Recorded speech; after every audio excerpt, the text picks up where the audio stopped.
Hello, my name is Sophia Berdice, and today I'm going to explain how someone with no vision can access their Windows PC by adapting the computer. So the first thing I would do before even doing anything online, I would adapt the keyboard itself. So over here, I found on Amazon, they have some lock dots that you can put on your keyboard with different shapes, and they're not that expensive. So the person who is blind can access the keys and know which key they're typing with. There are also Braille keyboards available that aren't that expensive that you can put on each key if the person knows how to read Braille. You can put them on each key and they can, even like the enter keys and the space bars they can access, which would make it a lot easier to type. So the first thing that I would do as an OT, I would make sure that they get the adaptive keyboard that they need to make the process easier, or they can even get keycaps that stand out, that they also sell on Amazon or any electronic store.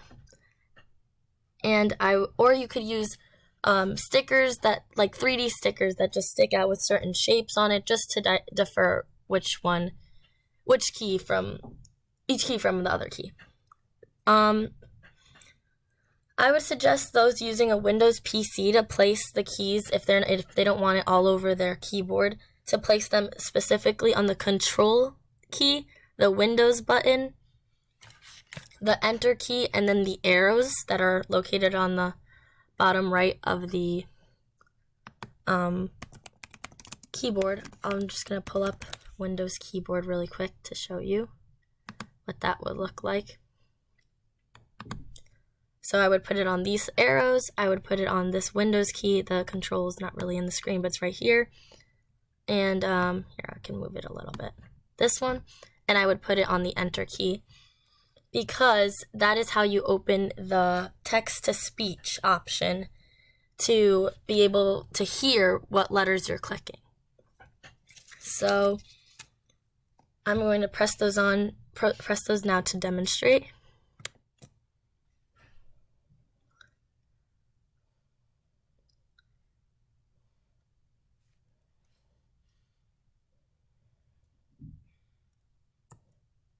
So with the arrow keys I'm clicking, if I click the down key, it'll read to me each of these, and you can kind of navigate.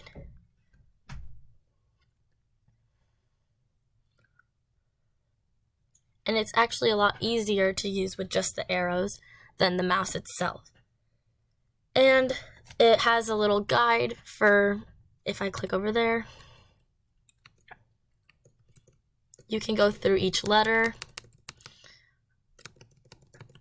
and it has a guide here.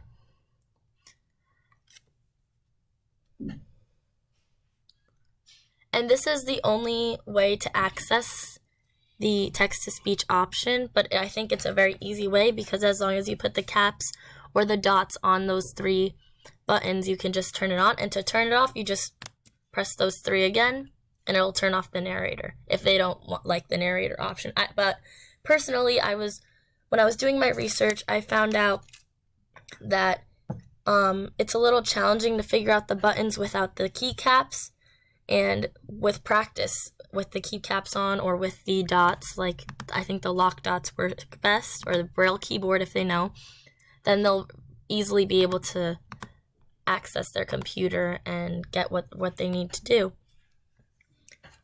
The next thing I saw was that this is the most convenient and cheap way to access the computer. They do sell computers that have Braille keyboards set on already, but they're a lot more expensive, so that wouldn't really be the most convenient option unless they have insurance that covers it. And as an OT, you want to help them find the most convenient, cheap, and simple way to go about their daily lives and complete their ADLs or IADLs. I found this. It's very expensive, but it is a Braille translator for the Windows computer, so it here's all the information. It basically just translates everything on the computer into Braille. So it'll, when you click you don't even need to buy the lock dots or the Braille keyboard, because when you click each letter, it'll read it out to you. It comes with all the features instead of having to set them up yourself. It has like a CD of how it works and all of that. So this is another good option, but again, it's very expensive. So I thought as an OT, I thought that this would be the most simple option and cheapest option for anyone. But yeah, if they know how to read Braille, the Braille translator apps are also free.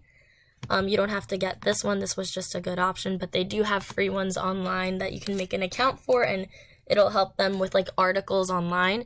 It'll translate all the articles with Braille. If they print it out, they can, with 3D printing, if they have a 3D printer, which I know a lot of people don't and it's very expensive, but with 3D printing, if they print out the articles with the Braille translator app, they will come out with the Braille that sticks out so they can read it.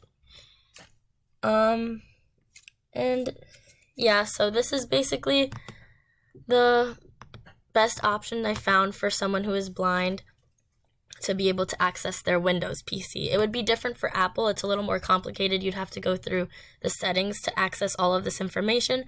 But through Windows PC, it's a simple 3 buttons, and these little lock dots or the Braille keyboard could help them. And that's basically all you need. That, and then of course the speech to text, which would read. I could do another example of that if I just open it up again.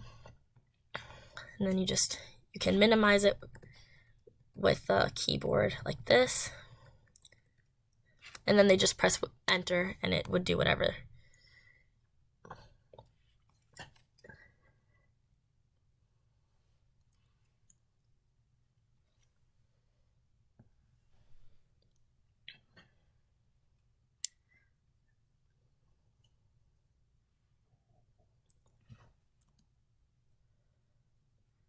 So that was just reading the screen, and if you open a new tab, it'll tell you, here, I'll pull it up a little bit. So I can just look up an article. I don't know if you can hear the screen, but I'm actually not sure if you can hear the screen now that I think about it, but the speech to text is reading out everything that's on the screen. So if you click on an article, it'll read everything on the article. I'm going to just shut it off because it's a little loud, but it'll read everything on the article. I don't know if you could hear it, but it does read everything. It starts at the top, and when you click the down arrow, it reads down everything. You can read each letter, or just it'll read you the whole sentence, and I just want to use that as an example. But that's the basics. This is the keyboard. So again, you just use these 3 buttons to turn on the text to speech, and it would simply just read it out to you. And with the keycaps, you can put each one on this one, on each key button. And they sell them in different shapes. There's star ones, heart ones, and a bunch of different shapes that you can put on there, or even just the Braille ones that would go like under here, and it would go under the letter. So it seems a little more complicated than it actually is. It's actually very simple as long as you get the right. And of course, there's like these cheaper options that, like, the buttons aren't that expensive. And I think it's a good option. See, they have more over here. And a Braille keyboard. So yeah, thank you for listening to my video, and I hope this helps anyone who is in need of figuring out how to use their computer.